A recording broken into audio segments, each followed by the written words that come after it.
Então eu agradeço o convite para estar aqui e poder compartilhar nesta manhã. Tenho pensado em um versículo para esta manhã. 1 Coríntios capítulo 2, 1 Coríntios capítulo 2, nós vamos ler o versículo 16.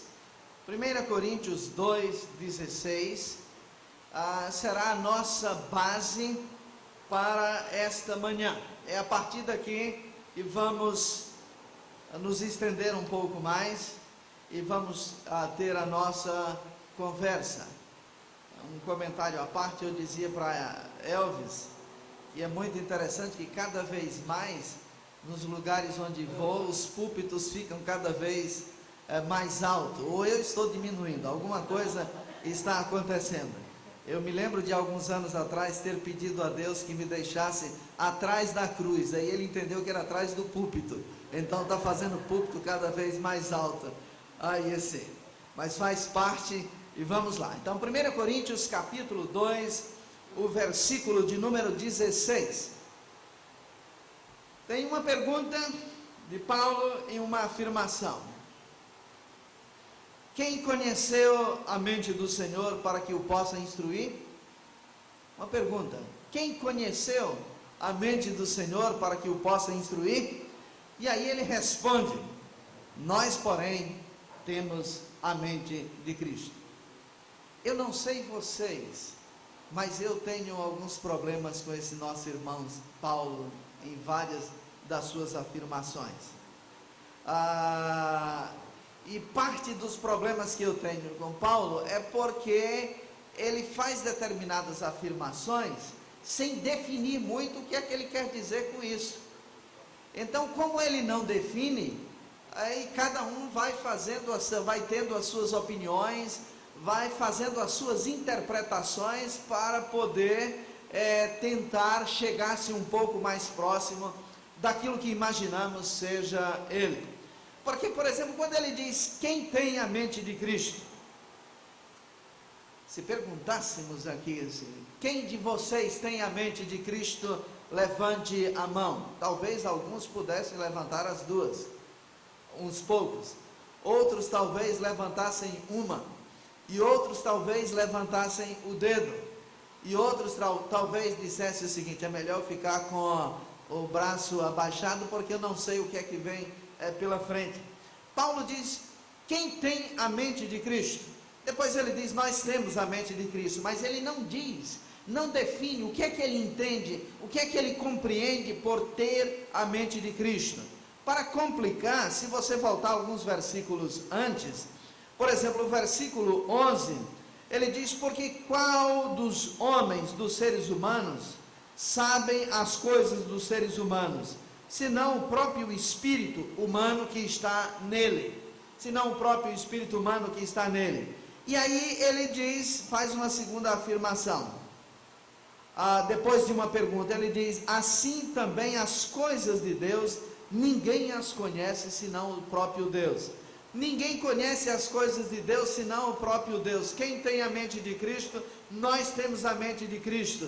Aí ele dá uma dica que diz o seguinte, bem, só quem conhece as coisas de Deus é o próprio Deus, é o próprio Espírito de Deus.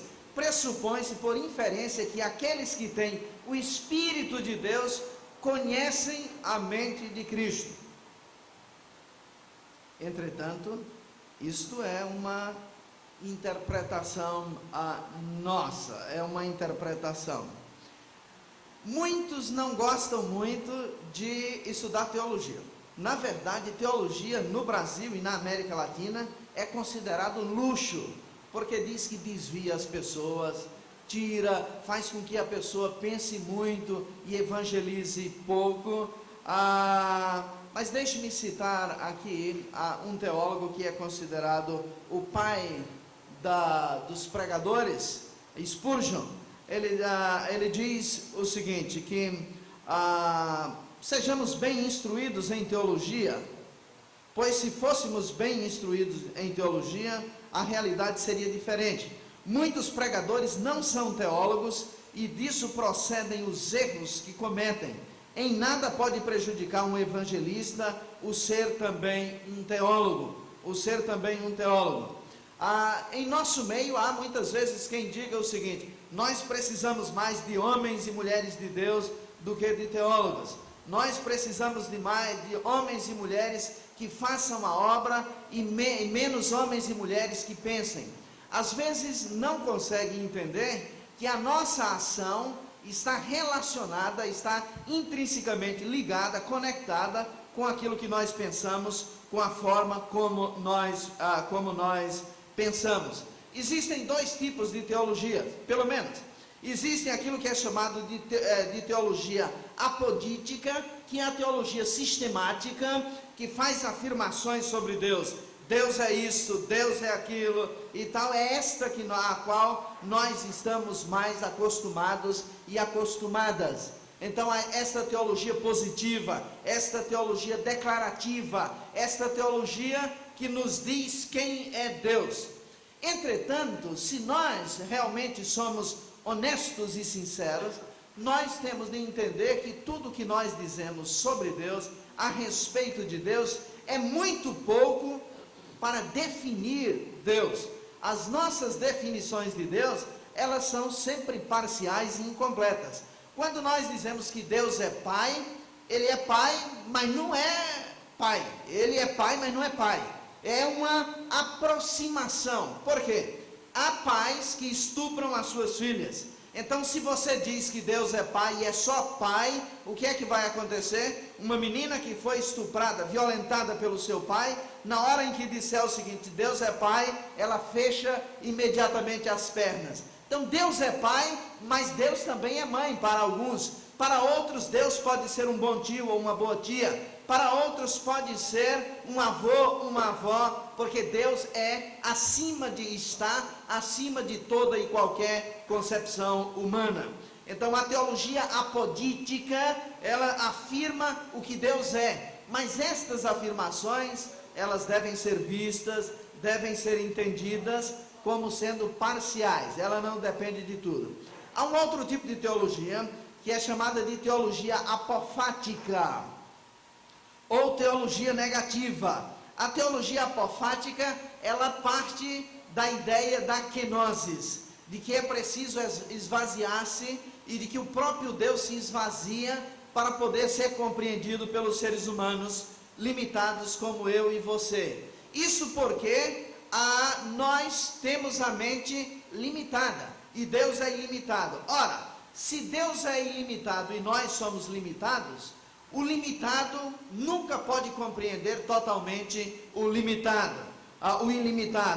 Então, Deus se esvazia, Deus se desnuda, Deus sai dos céus e vem para a terra, e aí a forma de compreendê-lo tem de ser através da mística, tem de ser através da espiritualidade, tem de ser através da experiência. Então, a espiritualidade, a teologia apofática vai dizer: bem, nós precisamos nos aprofundar cada vez mais em Deus. Este aprofundamento através da experiência, da espiritualidade, não exclui a intelectualidade, o tentar entender. Entretanto, nos chama a atenção de que Deus só pode ser, nós só podemos dizer quem Ele não é, e não necessariamente quem Ele é. Deus não é homem, não é o ser humano. Deus não é limitado, ele é ilimitado. Mas o que é ser ilimitado? Deus tem todo o poder. O que é ter todo o poder? O que é ter todo o poder? Nós conhecemos algumas pessoas que têm muito poder e o exercem de forma às vezes boa, às vezes ruim. Mas não há parâmetros para dizer o que é ter todo o poder. Nós fazemos uma afirmação, mas do ponto de vista da teologia apofática, nós estamos falando de algo que é isto, mas é aquilo. Quando nós dizemos que Deus é eterno, nenhum de nós é eterno. O que é que nós compreendemos de eternidade? Muito pouco. Nós compreendemos alguma coisa que está revelada na Bíblia, mas é muito pouco. Por exemplo, quando nós falamos sobre céu, sobre eternidade para você e para mim, a Bíblia vai dizer que o que Deus tem preparado para nós, os olhos nunca viram, os ouvidos nunca ouviram, e a mente nunca pensou. Isso é o que Deus tem preparado para nós. O que é? O que é que Ele tem preparado? Os olhos nunca viram, a mente nunca pensou, e os ouvidos nunca ouviram. O que é? Qualquer coisa que você e eu pensarmos é muito pouco comparado o que ele tem preparado para nós. Quando o livro de Apocalipse diz o seguinte, que lá nos céus há ruas de ouro, alguns dizem o seguinte, eu vou levar uma sacolinha, eu vou levar uma sacolinha. O que a Bíblia está querendo dizer é o seguinte, aquilo que vocês aí na terra dão tanto valor, ouro e dinheiro, lá vocês vão pisar, não tem nenhum valor, os valores são outros, os valores são completamente outros. Então o que é que Deus tem preparado para nós? Nós dizemos, achamos que Ele tem preparado isso, mas isso é muito pouco ainda. Quem é Deus? Deus é Pai, Deus é eterno, Deus é ilimitado, Ele é o Todo-Poderoso, mas o que é? É muito mais do que isso. Karl Barth, um teólogo reformado, ele dizia que Deus é o totalmente outro, Ele é o totalmente outro, não há nada com que você possa comparar a Deus. Tudo que você pensar a respeito de Deus, é muito pouco para dizer quem Ele é, para definir quem Ele é. Ele é o totalmente outro, o totalmente outro. Nós falamos de Deus com tanta intimidade e tal, e isso é bom, porque faz parte da nossa experiência. Esta é a linguagem da fé, mas tudo que nós dizemos é por aproximação, é por metáfora, ela define, mas não define totalmente. E aí nós voltamos, depois desta introdução, voltamos para o texto. Quem pode compreender a mente do ser humano? Diz só o ser humano, só outro ser humano. Um macaco não pode compreender a sua mente, nem a minha. Por mais inteligente que ele seja. Um golfinho, e são inteligentes os golfinhos, um golfinho, por toda a inteligência que tenha, ele não pode compreender e pensar e raciocinar como um ser humano. Um cachorro, que é considerado o amigo do homem, o amigo do ser humano, por mais inteligente, por mais treinamento que ele passe, você não pode dizer para ele, planeje o seu futuro, pense na eternidade, ou ele dialogar com você a respeito da vida eterna, ou de grandes valores da humanidade. Por quê? Porque cachorro, nem sei se compreende outro cachorro, mas certamente que estou certo, que não compreende o ser humano. Então Paulo diz, olha, o ser humano só quem compreende o ser humano é outro ser humano, e isso tem as suas limitações. Por quê? Se você é casado como eu sou, ou casada, você conhece o seu marido, a sua mulher, ou você pensa que conhece, não conhece totalmente, porque nem você e nem eu estamos dentro da mente, da cabeça dele para saber. E se estivéssemos, não poderíamos decifrar os códigos mentais ali. E também não acho que deva fazer isso, não estou propondo algo desse tipo. Eu estou querendo dizer que nós não conhecemos totalmente uns aos outros, mas Paulo diz, olha, se a gente pode dizer que conhece alguma coisa, podemos dizer que conhecemos, o ser humano conhece o ser humano, ou pelo menos tenta conhecer o ser humano. Agora, Deus, só quem conhece Deus é o Espírito de Deus. O ser humano conhece de Deus aquilo que foi revelado, e foi muito pouco. Não podemos imaginar que tudo de Deus se encerra na Bíblia. Aqui tem talvez 0,0000% daquilo que fala a respeito de Deus, daquilo que é Deus, talvez, muito pouco. Deus transcende a Bíblia, Deus transcende tudo isso, Deus é muito maior do que isso. A própria Bíblia, para poder revelar a Deus, limita-se, Deus limita-se para poder se revelar na linguagem, na compreensão dos seres humanos. E aí Paulo diz o seguinte: pois bem, o ser humano pode ou deveria conhecer outro ser humano, mas o ser humano, ele não conhece a Deus, só conhece a Deus o Espírito de Deus, este conhece a Deus. Aí lá no versículo 16, ele pergunta: bem, alguém aqui tem a mente de Cristo? E depois ele afirma: nós temos a mente de Cristo. E aí eu gostaria de conversar um pouquinho com vocês, dentro desta ideia de teologia e espiritualidade, dentro desta ideia de erudição e piedade, dentro desta ideia de intelectualidade e sensibilidade, um pouco sobre esta mente de Cristo. E gostaria de começar afirmando a respeito de alguns tipos de mente. Mente poderia ser definida como sendo mentalidade, um tipo de mentalidade. Não é o cérebro de Jesus como querem alguns, porque você não está no cérebro de Jesus, e nem eu. Mas qual é a mentalidade de Cristo? Qual era a mentalidade de Jesus quando aqui esteve? Como é que ele agia? E aí eu gostaria de trazer para vocês alguns tipos de mentalidades, alguns tipos de mentes. Por exemplo, há um tipo de mentalidade que eu chamo de mentalidade pré-moderna. Como é que é esta mentalidade pré-moderna? A mentalidade pré-moderna, ela é fatalista. Ela não consegue compreender além disso. É porque eu não consigo. Também, se eu tivesse nascido em uma outra família, eu nasci em Salvador ou em Recife, eu nasci no interior, se eu não tivesse nascido nesta família, se meus pais tivessem sido outros. Olha, deixe-me só lhe dizer uma coisa: quem escolheu seus pais e a cidade onde você ia nascer e o país não foi você. Quem foi? Jesus, Deus. Você acha que ele não sabia o que fazia? Você acha que ele não sabia o que fazia? Então a mentalidade pré-moderna é uma mentalidade fatalista, está sempre procurando alguém para pôr a culpa, para não dar certo. No meio evangélico é às vezes complicado, porque estamos aqui, um grupo de seminaristas, tem aqui, eu já ouvi testemunhos do tipo seguinte: por que você ia em seminários?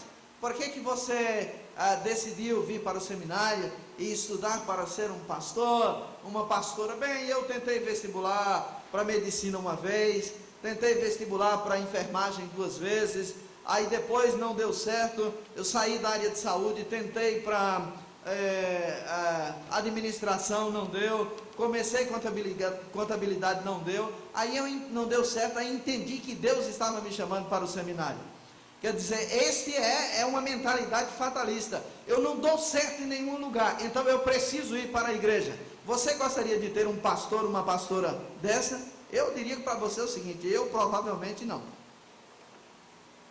A mentalidade pré-moderna é uma mentalidade fatalista, é uma mentalidade supersticiosa. Acredita em tudo que lhe dizem, acreditam. Escuta um testemunho ali, aí já fica impressionada. Escuta um testemunho na televisão, aí já começa a compartilhar com os outros, sem nenhum critério, sem uma análise, sem uma avaliação daquilo que foi dito. Eu escutei um testemunho um tempo atrás, desses que vem gravado e passam, e era complicado acreditar naquilo, por mais crente que a pessoa fosse. Mas a pessoa dizia o seguinte: olha, meus irmãos, se apresentava como um grande pastor, um grande missionário de Deus. Então, assim, um grande missionário de Deus, bem pequenininho, porque ele dizia que ele havia perdido parte do seu coração, tinha feito uma cirurgia, parte do seu coração, e estava com 30% dos seus 2 rins, só de um dos rins. O fígado já tinha sido comido todo, não sei quem foi que comeu o fígado daquele irmão. E aí ele descrevendo a desgraça em pessoa. E aí, depois ia falar da sua mulher. É a mulher que não tem útero, é a mulher que não tem não sei o quê, e aí faziam todas as definições. Eu estava escutando aquilo e pensando, como é que essas pessoas conseguem ficar de pé? Mas a pessoa que me levou dizia o seguinte: olha, o senhor tem que ler, que ouvir, que assistir, porque isto é um milagre de Deus. Não que eu não acredite em milagre de Deus, mas eu não acredito que Deus, para ser glorificado, precisa das mentiras dos crentes. Não acredito. Deus não precisa da sua mentira e nem da minha mentira. E eu não acreditava naquilo. Uma outra vez estava em São Paulo e fui convidado para pregar em um determinado lugar, e estava no púlpito lá, aguardando a hora, cultuando, louvando a Deus, e uma pessoa que me precedeu foi dar um testemunho, e começou dizendo: irmãos, irmãs, louvado seja Deus, porque eu fiz essa semana um exame, e foi detectado de que eu estou com a banda da cabeça, está cheia de pus. Mas amanhã, isso era domingo, amanhã eu vou no médico e vou chegar lá, quando voltar lá, estarei curada em nome de Jesus. E aí a igreja enlouqueceu, assim, de glória a Deus, de amém, e de aleluia e tal. Sinceramente, se você tiver pus no dedo, fica latejando, dói. Aquela irmã disse que estava com a banda da cabeça cheia de pus. Eu nunca consegui entender como é que estava exatamente na banda, não passou para outra. E ela pulava o tempo inteiro, cantava, louvava. Eu digo, bem, deve ter alguma coisa errada então com o meu corpo e com o corpo da maioria das pessoas. E o corpo dessa irmã, ela é privilegiada, é um corpo celestial, é um corpo que já está glorificado. A mente pré-moderna aceita tudo. É ingênua, é supersticiosa.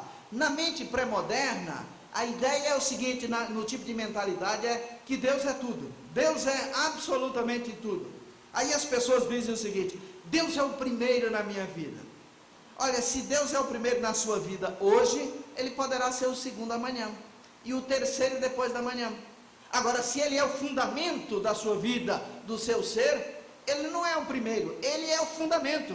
É Ele que lhe move, é aquilo que Paulo, citando os poetas, em Atos 17, diz: porque nele nós existimos, nele nós nos movemos, nele nós caminhamos para frente, para trás, para a direita, para a esquerda, e mais ainda, é nele que nós somos enterrados. Na mentalidade pré-moderna, há uma escatologia pessimista, que está doido que Jesus volte. Não é para Jesus voltar para levar a sua igreja, é para que a pessoa não tenha de pagar as dívidas que fez, que soltou algum cheque sem fundo, é para que não tenha de pagar o cartão de crédito, que vai estar vencendo no próximo mês, é para uma outra coisa. Está doido que Jesus volta, que o mundo se acabe, que é para eu não ter que passar pela morte. Eis que vos anuncio, não vos iludais, todos vocês que estão aqui serão comidos pela terra. E a fé em Deus e em Jesus tem de nos levar a superar isso. Não se iludam, não é você que vai comer terra, é a terra que vai comer você. Os corpos lindos, maravilhosos, as peles cuidadas com cremes e etc. Não se iludam. Na mentalidade pré-moderna, há uma negação da realidade, da vida, da história, do mundo, que é andar só nas regiões celestiais. Nas regiões celestiais, porque nas regiões celestiais você anda nas nuvens. Entretanto, Cristo nos chama para andar na terra. É muito interessante isso. Mas há um outro tipo de mentalidade. Se na mentalidade pré-moderna ingênua, você tem outro tipo de mentalidade, que é a mentalidade racionalista, pré-moderna, moderna, que é racionalista. Então, na mentalidade moderna, só se acredita naquilo que eu posso entender, naquilo que se pode entender, naquilo que se pode compreender. Tem de passar pelo crivo da razão. Ora, a própria razão, ela é limitada. Já dizia Pascal que há razões que a própria razão desconhece. Há razões, Blaise Pascal dizia, há razões que a própria razão desconhece. Então, na mentalidade moderna, é racionalista, é razão, para tudo tem de haver uma explicação. E aquilo que não pode ser explicado, ele é descartado, ele é tirado. É por isso que Deus é colocado de lado. Se você tirar uma foto das pessoas na mentalidade pré-moderna, Deus ocupará todo o espaço. Na mentalidade moderna, se você tirar uma foto, Deus não está na foto, porque ele é desnecessário. Eu posso explicar tudo com a minha mente, com os meus estudos, e não é assim. Por exemplo, a física, os físicos que durante décadas e décadas e décadas diziam que podiam explicar tudo e tal, hoje, quer dizer, algum tempo atrás surgiu a física quântica e disse não é bem assim. Há o que os físicos quânticos têm dito, universos paralelos, que seria uma boa discussão, mas esse não é o assunto. Só vou citar en passant, e gasto todo o meu francês aqui, só vou citar en passant e deixo aí como uma janela aberta para pesquisa. Então os físicos quânticos falam de universos paralelos, da possibilidade de haver universos paralelos. E aí a gente vai para o credo apostólico, creio em Deus Pai, lembram-se disso ainda?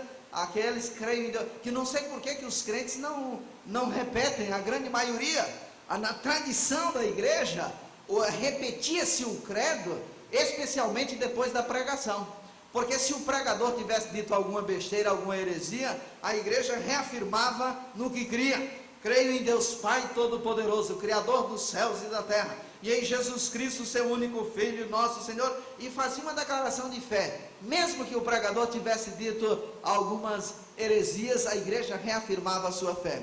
Aí no credo apostólico tem uma afirmação, diz o seguinte: creio na Santa Igreja. Nós protestantes dizíamos na Igreja Universal. Hoje eu não sei se digo universal ou católica, né? Eu estou em dúvida o que eu faço. Eu vou optar por católica, se você quiser pode optar por universal.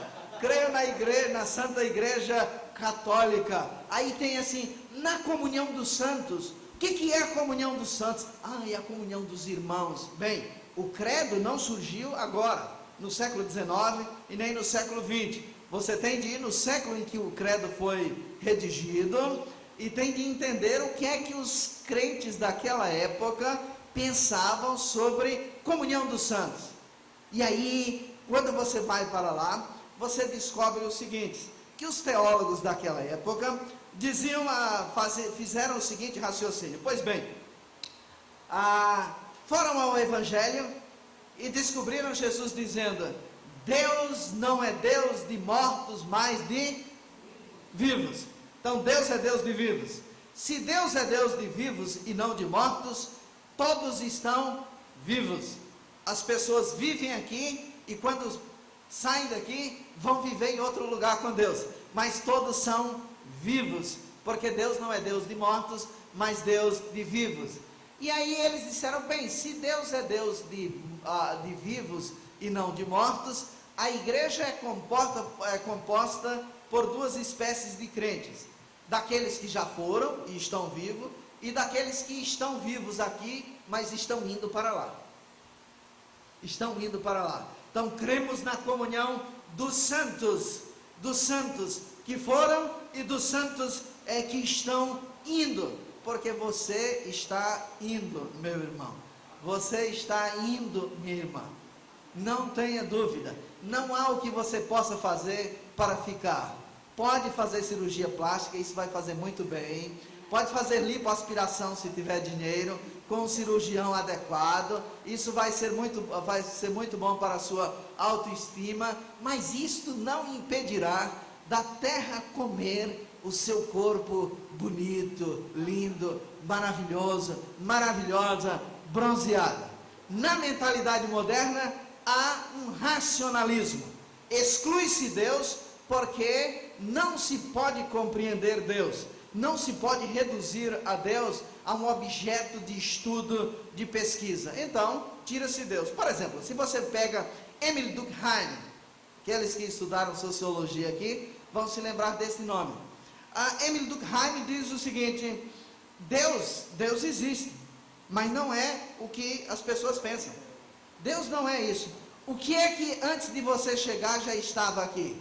O que é que enquanto você está aqui, está aqui? E o que é que quando você partir, continuará aqui? Ele diz a sociedade. Então quem é Deus é a sociedade. Todo mundo que chega já encontrou a sociedade, um tipo de organização social.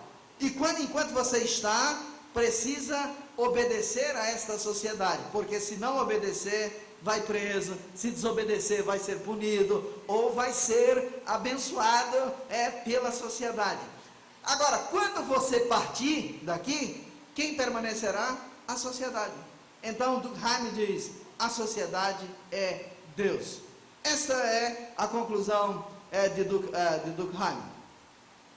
Freud excluiu Deus porque ele diz o seguinte: bem, Deus não passa de uma ilusão. Ele é o Pai poderoso que todo filho, toda filha gostaria de ter, que pode tudo, mas é só isso. É o Pai idealizado. Então excluiu Deus. Antes de Freud, você tem um camarada que era seminarista. Cuidado, seminaristas, está vendo aí?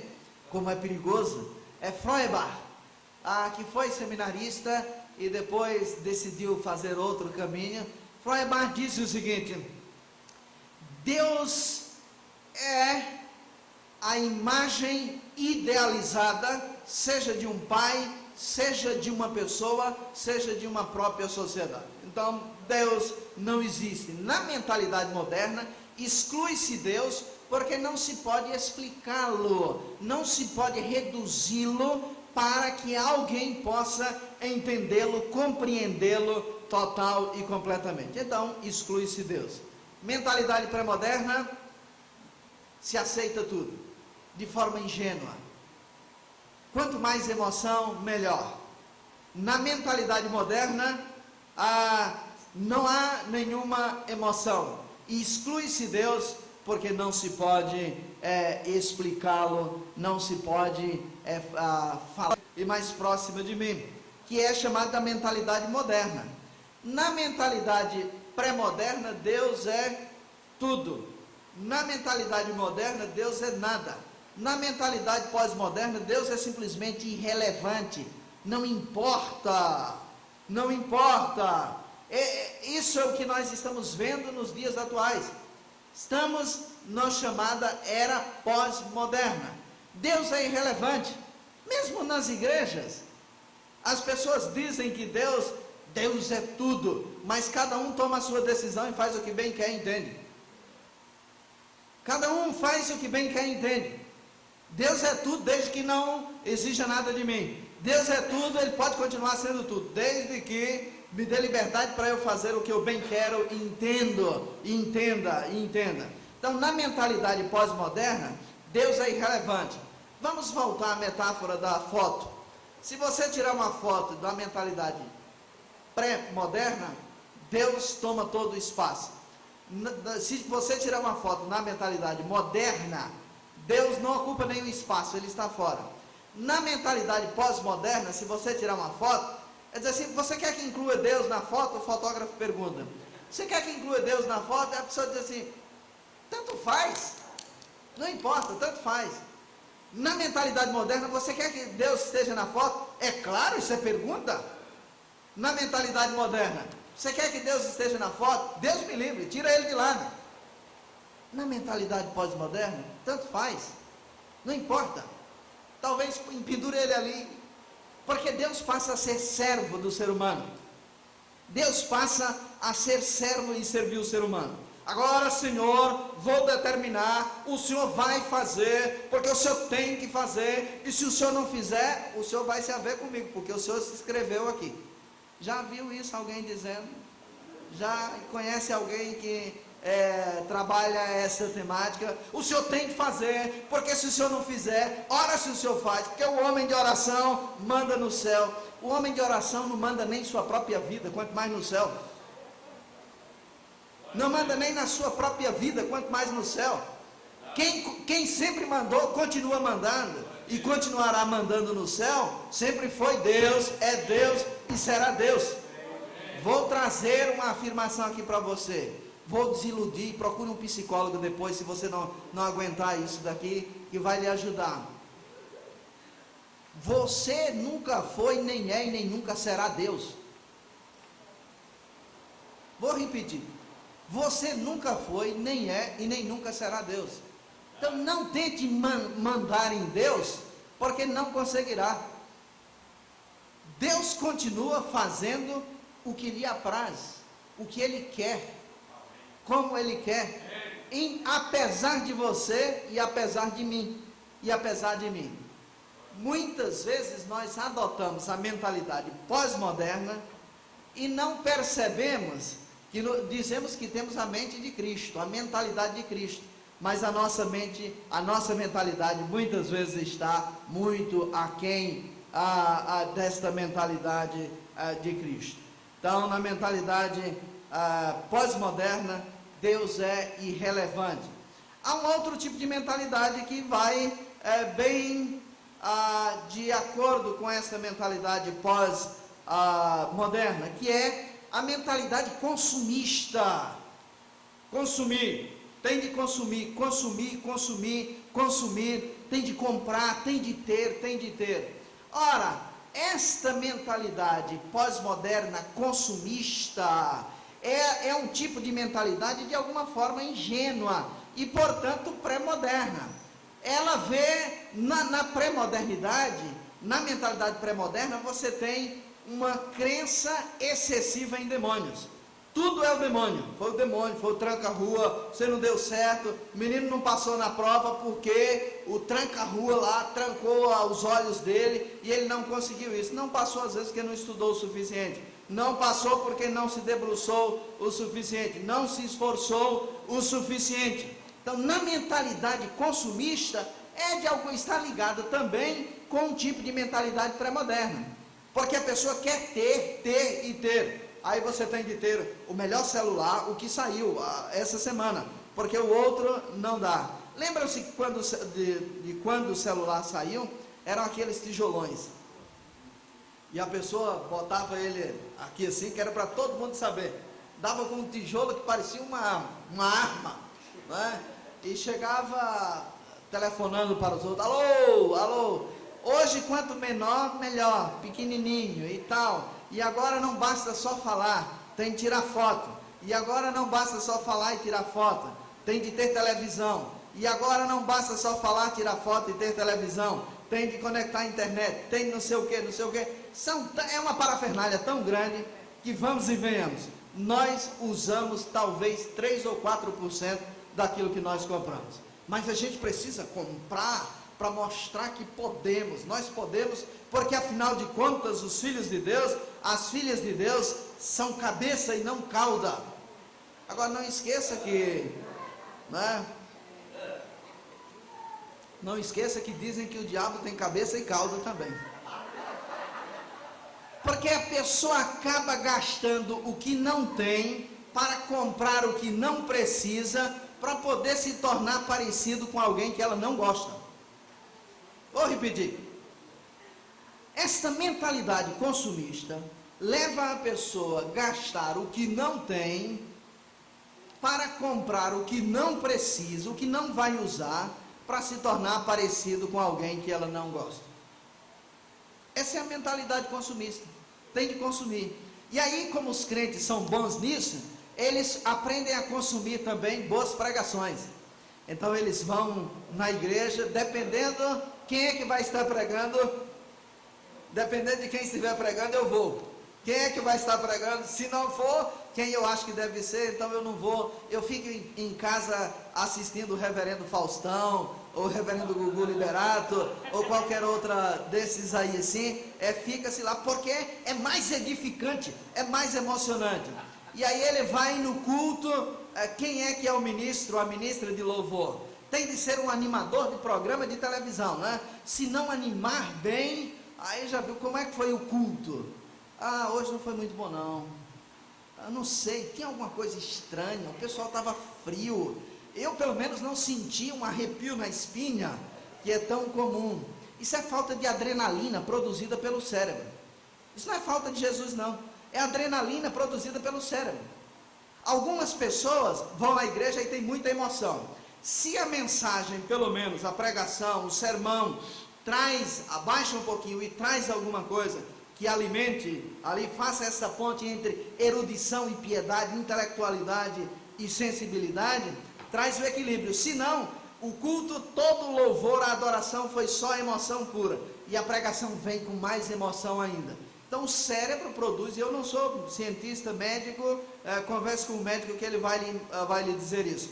O cérebro produz adrenalina, a adrenalina dá aquela euforia tremenda, e depois, como toda droga, relaxa, acalma. Aí domingo que vem precisa voltar, por quê? Não é tanto por causa de Jesus, é porque a adrenalina baixou no cérebro, no corpo, aí precisa voltar à igreja. Se o culto for maravilhoso, com muita emoção e tal, recarrega as baterias de adrenalina, o corpo, e aí volta. Olha, os psicólogos estão dizendo isso daí, a medicina está fazendo análise desses cultos evangélicos que tem por aí, há diversas teses de doutorado sendo produzidas nesse país, então volta. Entretanto, se a pessoa vai na igreja, e a emoção é um culto mais tradicional, cantando aqueles cânticos, santo, santo, santo, aí não emociona, não traz emoção nenhuma. Então a pessoa diz, o culto não foi bom não, ele não sabe, ele está achando que está sentindo falta de Jesus, está sentindo falta de adrenalina, aí ele sai para casa reclamando e tal, mas domingo a gente volta, aí domingo volta, tem uma crise de abstinência, o culto não tem a mesma emoção, ele entra em crise, e diz o seguinte, não dá, tenho de falar com o pastor, tenho de falar com ele, pastor, o que é que está acontecendo? É crise de abstinência de adrenalina. Aí o pastor traz lá umas palavras de emoção para ele, não meu irmão, o poder está conosco e está aí, ele se reabastece um pouco, diz, bom, vou esperar domingo que vem. Se domingo que vem não tiver adrenalina, ele vai para um local que tem, ele sai da igreja e vai. Esse troca-troca de igreja, no geral, além de brigas, de divisões, é adrenalina, é busca de adrenalina. Não é Jesus não. Se colocarem alguém na porta de algumas igrejas, de alguns cultos, e aplicar uma injeção de adrenalina nele ali assim, ou dar alguma coisinha, e perguntar, nem o culto começou, meu irmão, como é que está o culto? O culto foi maravilhoso. Não confundamos Jesus com droga. Jesus é o fundamento da existência, é o fundamento do ser. Quer você se arrepie na espinha, ele está lá. Quer não se arrepie, ele continuará lá. Ele continuará lá. Se tiver emoção, ele vai estar. Se não tiver emoção, ele continua lá. Teologia e espiritualidade. Teologia e espiritualidade. A espiritualidade leva à experiência, mas a teologia leva a uma reflexão sobre a experiência. Então a mentalidade consumista, de consumir louvor, de consumir pregação, de consumir bens materiais, de tem de ter, tem de parecer, tem de estar com o paletó mais novo, mais chique, a gravata não sei do que, o vestido, o último vestido da moda e qualquer outra coisa. Agora nós já temos as nossas feiras gospels e etc, que é para motivar todo mundo a consumir, tem de consumir. Já tem uma revistinha que é chamada de O Consumidor Evangélico. Não se iluda, o que eles querem é seu dinheiro. Eles querem seu dinheiro. Dos livros que são publicados por aí, provavelmente uns 60%, você pode descartar que não é uma boa teologia cristã. Não é uma boa teologia cristã, ou bons livros que podem ajudar. Então a mentalidade pré-moderna, a primeira, mentalidade moderna, mentalidade pós-moderna, mentalidade consumista. Há um outro tipo de mentalidade, é a mentalidade hedonista, da busca do prazer. A pessoa vai na igreja para ter prazer. Eu não sei se vocês têm. E aí a gente aprende a linguagem do pessoal que está começando a vida. A mentalidade é ficar, né? Lembram-se disso? Ficar? Já ouviram falar nisso aí? Fica com um, fica com dois, fica com três, e quanto mais ficar, melhor. Algumas pessoas também, nessa mentalidade hedonista, querem ficar com Jesus.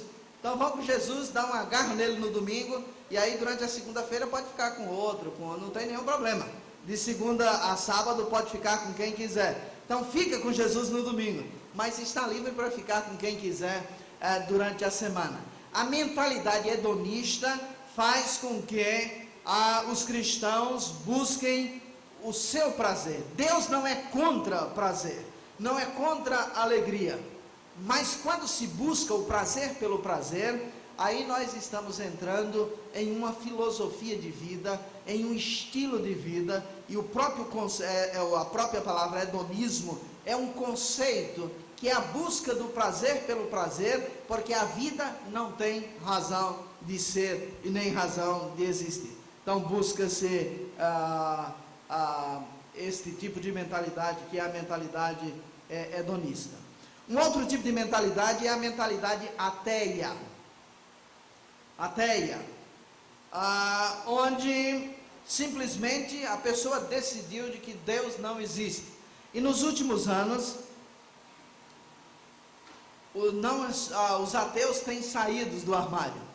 Tem muitos livros aí, ateus, militantes, que escreveram, estão escrevendo, temos em português A Ilusão de Deus, e tantos outros, que estão publicando por aí.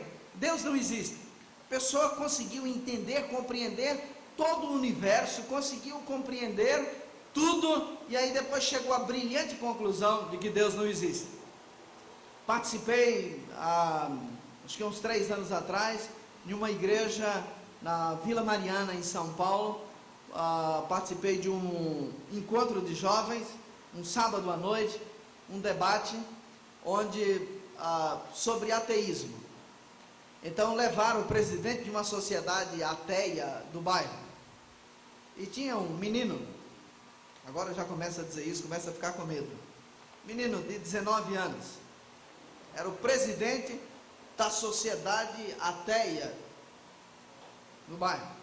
Então fomos lá, os jovens daquela igreja convidaram ele e outros, e 2 outras pessoas, uma delas fui eu, para ter um diálogo, um debate sobre Deus, a vida e tal. Chegamos lá e cada um tinha 20 minutos para expor, e ele pediu a palavra primeiro, e falou como visitante, então falou, destruiu Deus, dentro daquela ideia moderna e ateia. Então destruiu Deus normalmente, na sua mentalidade, havia destruído. Então, quando chegou a minha vez de falar, eu disse: bem, quantos anos você tem? 19. Imagino que você já viveu o suficiente para chegar a essa brilhante conclusão. Qual é a sua formação? Bem, eu estou me preparando para entrar na universidade. Vejo que você é um gênio, porque, por exemplo, deixe-me só citar Sir Isaac Newton, aquele que dá trabalho em física. Uma vez chegaram na casa dele e disseram, era um domingo, e um colega dele, cientista, tocou a campainha, a empregada veio e perguntou o seguinte: o doutor Newton está? Ele disse: não, ele está na igreja onde o senhor deveria também estar agora.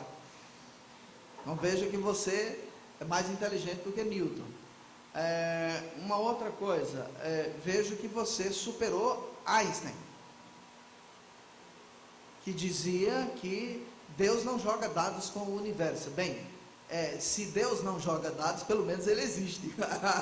Então você superou a Einstein. Estamos diante aqui de um gênio do qual a humanidade ainda não teve o prazer e o privilégio de conhecer. Quer dizer, você despreza todo o saber intelectual de séculos e séculos e séculos, e aos 19 anos de idade, sem ter estudado o suficiente, refletido o suficiente, você chegou à brilhante conclusão de que Deus não existe. A conversa começou por aí. A mentalidade ateia, ela simplesmente determina, Deus não existe. Um outro tipo de mentalidade é a mentalidade agnóstica, que é aquele pessoal que fica em cima do muro, né?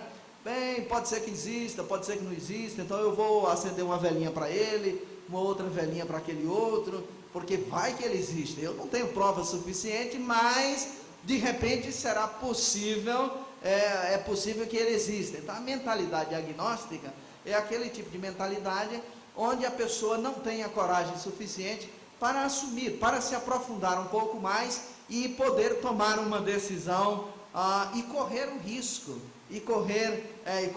O risco. Há um outro tipo de mentalidade que eu chamo de mentalidade politeísta. Na mentalidade politeísta, Deus, tudo é Deus, é como os espíritos, você está povoados de espíritos, que está em todos os lugares, e que estão por aí, então, estão todos aí, não há só um Deus, há vários deuses, e cada um está livre para isso. Isso é também desprezar o que a própria ciência, ou cientistas, ou pessoas que estão trabalhando no limite entre fé e ciência, têm falado sobre a realidade última, que há uma realidade que é uma realidade última, a qual nós, cristãos da tradição judaico-cristã, chamamos Deus. Deixe-me só compartilhar algo aqui, talvez vá me desviar, já estamos indo para o final dessa minha primeira participação. No mês de outubro eu estive na África, fui à África do Sul para participar do Congresso de Lausanne, a cidade do Cabo, mas fui até Moçambique ministrar um curso lá. E andei fazendo perguntas para entender um pouquinho. E aqui vai uma provocação, entenda como provocação ao compartilhar isso, e para abrir talvez alguma coisa aí para pesquisar depois. Estava conversando com irmãos cristãos e cristãs lá, a respeito de espíritos, a respeito de deuses e tal, e uma pessoa que não era cristã e que estava no meio da conversa, começou a falar a respeito de Olorum. Então eu perguntei, quem é este Olorum? E a pessoa começou a trazer, a explicar, Olorum está acima de tudo e de todos. Olorum habita em um lugar onde ninguém pode chegar. Olorum é aquele que criou, sem ter sido criado por nada. Olorum, e aí começou a fazer as descrições. E eu comecei a pensar o seguinte, será que Olorum, eu só pensei, não refleti o suficiente ainda. Será que se poderia dizer que Olorum, naquele caso, seria um outro nome, naquela região, naquele lugar, para Deus? Eu não sei. Deixo aí para vocês pensarem e pesquisarem.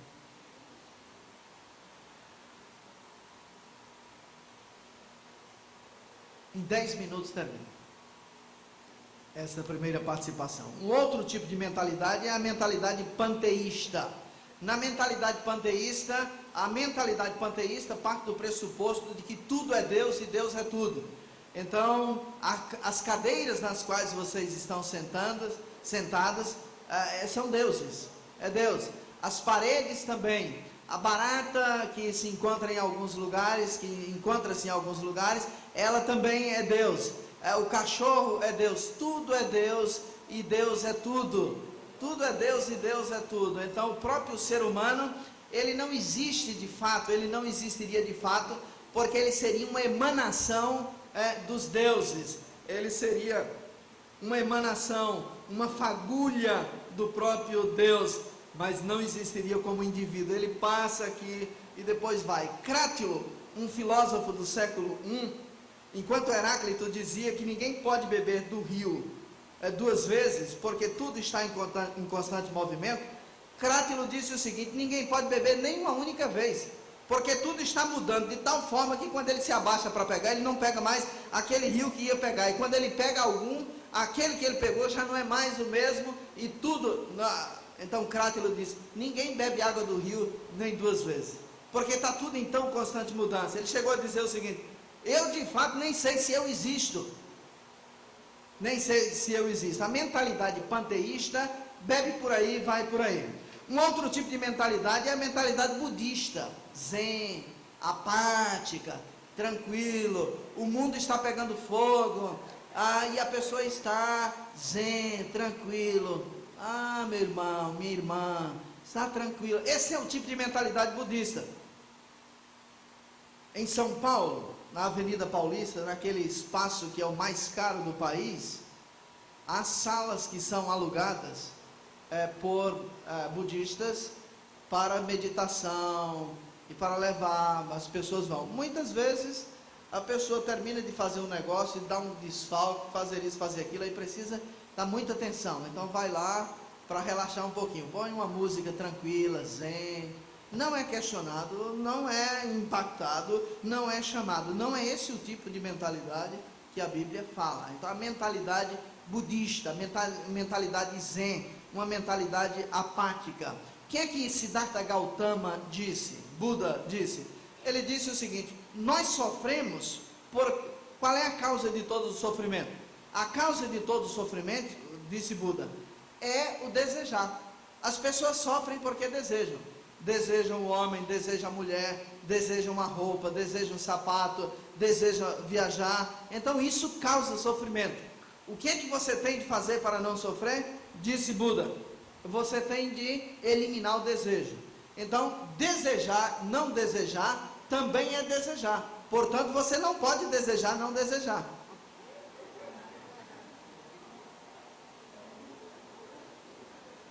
A mentalidade búdica. Um outro tipo de mentalidade, e digo isso sem fazer crítica às religiões, é a mentalidade islâmica e talvez mais xiita, onde a mentalidade é de dizer o seguinte: se eu descobrir que você não me ama, eu me explodo, mas eu explodo você. Eu vou detonar todo mundo.